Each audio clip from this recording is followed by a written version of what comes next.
അയോധ്യയിലെ ശ്രീരാമ ജന്മഭൂമി ക്ഷേത്രത്തിൻ്റെ ചരിത്രം അടങ്ങുന്ന പുതിയൊരു വീഡിയോയിലോട്ട് എല്ലാ കൂട്ടുകാർക്കും സ്വാഗതം.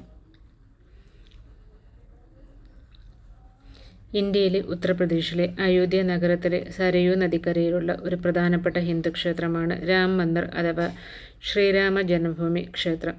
ഹിന്ദു മതത്തിലെ ഒരു പ്രധാന ദൈവവും മഹാവിഷ്ണുവിൻ്റെ അവതാരവുമായ ശ്രീരാമൻ്റെ ജന്മസ്ഥലമായി വിശ്വസിക്കപ്പെടുന്ന രാമജന്മഭൂമിയിലാണ് ഇത് സ്ഥിതി ചെയ്യുന്നത്.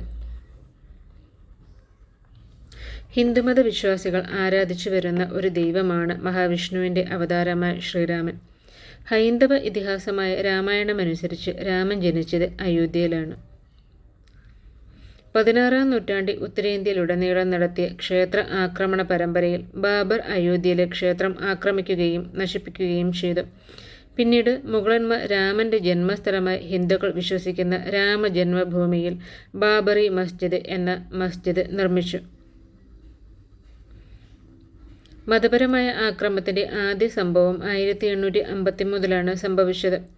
1858 ഡിസംബറിൽ ബ്രിട്ടീഷ് ഭരണകൂടം ഹിന്ദുക്കളെ തർക്കസ്ഥലത്ത് നിന്ന് പൂജ നടത്തുന്നതിൽ നിന്ന് വിലക്കി. മസ്ജിദിന് പുറത്ത് ആചാരാനുഷ്ഠാനങ്ങൾ നടത്തുന്നതിന് ഒരു സ്ഥലം അവർ അനുവദിച്ചു. 1949 ഡിസംബർ 22-23 രാത്രിയിൽ ബാബറി മസ്ജിദിനുള്ളിൽ രാമൻ്റെയും സീതയുടെയും വിഗ്രഹങ്ങൾ സ്ഥാപിക്കുകയും അടുത്ത ദിവസം മുതൽ ഭക്തർ ഒത്തുകൂടാൻ തുടങ്ങുകയും ചെയ്തു. 1950ഓടെ സംസ്ഥാനം പള്ളിയുടെ നിയന്ത്രണം ഏറ്റെടുക്കുകയും മുസ്ലിങ്ങൾക്ക് പകരം ഹിന്ദുക്കളെ ഈ സ്ഥലത്ത് ആരാധന നടത്താൻ അനുവദിക്കുകയും ചെയ്തു. 1980കളിൽ ഹിന്ദു ദേശീയ സംഘടനയായ സംഘപരിവാറിൽപ്പെടുന്ന വിശ്വ ഹിന്ദു പരിഷത്ത് ഹിന്ദുക്കൾക്കായി ഈ സ്ഥലം തിരിച്ചുപിടിക്കുന്നതിനും ഈ സ്ഥലത്ത് ബാലരൂപത്തിലുള്ള രാംലല്ല ക്ഷേത്രം സ്ഥാപിക്കുന്നതിനുമായി ഒരു പുതിയ പ്രസ്ഥാനം ആരംഭിച്ചു. VHP ഇതിനായി ഫണ്ടുകളും ജയ് ശ്രീറാം എന്നെഴുതിയ ഇഷ്ടികകളും ശേഖരിക്കാൻ തുടങ്ങി. പിന്നീട് പ്രധാനമന്ത്രി രാജീവ് ഗാന്ധിയുടെ കീഴിലുള്ള സർക്കാർ VHPക്ക് ശിലാസ്ഥാപന അനുമതി നൽകി. തുടക്കത്തിൽ തർക്കസ്ഥലത്തിന് പുറത്ത് ശിലാസ്ഥാപനം നടത്താൻ ഇന്ത്യ സർക്കാരും ഉത്തർപ്രദേശ് സർക്കാരും സമ്മതിച്ചിരുന്നു. എന്നിരുന്നാലും 1989 നവംബർ 9 ഒരു കൂട്ടം VHP നേതാക്കളും സാധുമാരും തർക്കഭൂമിയോട് ചേർന്ന് കുഴി കുഴിച്ച് തറക്കല്ലിട്ടു. തുടർന്ന് തർക്കത്തിലുള്ള പള്ളിയോട് ചേർന്നുള്ള ഭൂമിയിൽ VHP ക്ഷേത്രത്തിന് തറക്കല്ലിട്ടു. 1992 ഡിസംബർ 6 VHPയും ഭാരതീയ ജനതാ പാർട്ടിയും കർസേവകർ എന്നറിയപ്പെടുന്ന 150,000 സന്നദ്ധ പ്രവർത്തകരെ ഉൾപ്പെടുത്തി ഒരു റാലി സംഘടിപ്പിച്ചു. റാലി അക്രമാസക്തമായി. ജനക്കൂട്ടം സുരക്ഷാസേനയെ കീഴടക്കി മസ്ജിദ് തകർത്തു.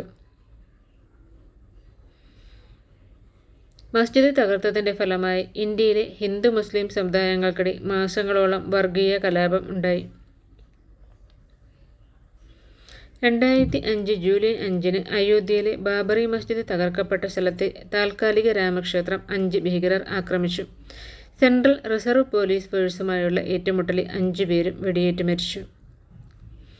1978 2003 ആർക്കിയോളജിക്കൽ സർവേ ഓഫ് ഇന്ത്യ നടത്തിയ 2 പുരാവസ്തു ഖനനങ്ങളിൽ ഹിന്ദു ക്ഷേത്രത്തിൻ്റെ അവശിഷ്ടങ്ങൾ ഈ സ്ഥലത്ത് ഉണ്ടെന്ന് സൂചിപ്പിക്കുന്ന തെളിവുകൾ കണ്ടെത്തി. 2010 അലഹബാദ് ഹൈക്കോടതി തർക്കഭൂമിയെ 3 ഭാഗങ്ങളായി വിഭജിച്ച് അതിൽ ഒരു ഭാഗം ഹിന്ദു മഹാസഭ പ്രതിനിധീകരിക്കുന്ന രാംലല്ല അല്ലെങ്കിൽ ബാലരൂപത്തിലുള്ള ശ്രീരാമനും ഒരു ഭാഗം വഖഫ് ബോർഡിലേക്കും ബാക്കിയുള്ള ഒരു ഭാഗം നിർമോഹി അഘാരയ്ക്ക് നൽകാനും വിധിച്ചു. തർക്കഭൂമി വിഭജിച്ചതിനെതിരെ ഈ 3 കക്ഷികളും സുപ്രീം കോടതിയിൽ അപ്പീൽ നൽകി. 2019 സുപ്രീം കോടതിയുടെ വിധിയിൽ തർക്കഭൂമി രാമക്ഷേത്രം നിർമ്മിക്കുന്നതിനായി ഇന്ത്യൻ സർക്കാർ രൂപീകരിച്ച ട്രസ്റ്റിന് കൈമാറാൻ നിർദ്ദേശിച്ചു. ഒടുവിൽ ശ്രീരാമ ജന്മഭൂമി തീർത്ഥക്ഷേത്ര എന്ന പേരിൽ ട്രസ്റ്റ് രൂപീകരിച്ചു. 2020 ഫെബ്രുവരി 5 പ്രധാനമന്ത്രി നരേന്ദ്രമോദിയുടെ കീഴിലുള്ള സർക്കാർ ക്ഷേത്രം നിർമ്മിക്കാനുള്ള പദ്ധതി അംഗീകരിച്ചതായി ഇന്ത്യൻ പാർലമെൻറ്റിൽ പ്രഖ്യാപിച്ചു. 2 ദിവസത്തിനു ശേഷം ഫെബ്രുവരി 7 അയോധ്യയിൽ നിന്ന് 22 കിലോമീറ്റർ അകലെ ധന്നിപ്പൂർ ഗ്രാമത്തിൽ പള്ളി പണിയുന്നതിനായി 5 ഏക്കർ സ്ഥലം അനുവദിച്ചു. അഹമ്മദാബാദിലെ സോംപുര കുടുംബമാണ് 1988 ശ്രീരാമക്ഷേത്രത്തിൻ്റെ യഥാർത്ഥ രൂപകൽപ്പന തയ്യാറാക്കിയത്. ക്ഷേത്രത്തിൻ്റെ മുഖ്യ വാസ്തുശില്പി ചന്ദ്രകാന്ത സോംപുരയായിരുന്നു. ക്ഷേത്രത്തിന് 250 അടി വീതിയും 380 അടി നീളവും 161 അടി ഉയരവുമുണ്ട്. ലോകത്തിലെ 3ാമത്തെ വലിയ ഹിന്ദുക്ഷേത്രമാണ് ഇത്. മഹാവിഷ്ണുവിൻ്റെ അവതാരമായ ശ്രീരാമൻ്റെ ബാലരൂപമായ രാംലല്ല വിരാജമാനാണ് ക്ഷേത്രത്തിൻ്റെ മുഖ്യ പ്രതിഷ്ഠ. 5 വയസ്സുള്ള ബാലകന്റെ രൂപത്തിൽ സ്വർണ്ണനിർമ്മിതമായ അമ്പും വില്ലും ധരിച്ചു വൈഷ്ണവ തിലകമണിഞ്ഞു സർവാഭരണ വിഭൂഷിതനായി കിഴക്ക് ദർശനമായാണ് ഭഗവാന്റെ പ്രതിഷ്ഠ. പ്രതിഷ്ഠയുടെ വശങ്ങളിലായി മഹാവിഷ്ണുവിൻ്റെ 10 അവതാരങ്ങളെയും കൊത്തിവെച്ചിരിക്കുന്നു. കൂടാതെ പ്രതിഷ്ഠയുടെ മുൻപിലായി ഹനുമാനെയും മഹാവിഷ്ണുവിൻ്റെ വാഹനമായ ഗരുഡനെയും പ്രതിഷ്ഠിച്ചിരിക്കുന്നു. 2023 ഡിസംബർ 29 അയോധ്യയിലെ രാമക്ഷേത്രത്തിനായുള്ള രാംലല്ലയുടെ വിഗ്രഹം തിരഞ്ഞെടുത്തത് വോട്ടെടുപ്പിലൂടെയാണ്. കർണാടക സ്വദേശിയായ ശില്പി അരുൺ യോഗിരാജാണ് രാമവിഗ്രഹം നിർമ്മിച്ചത്.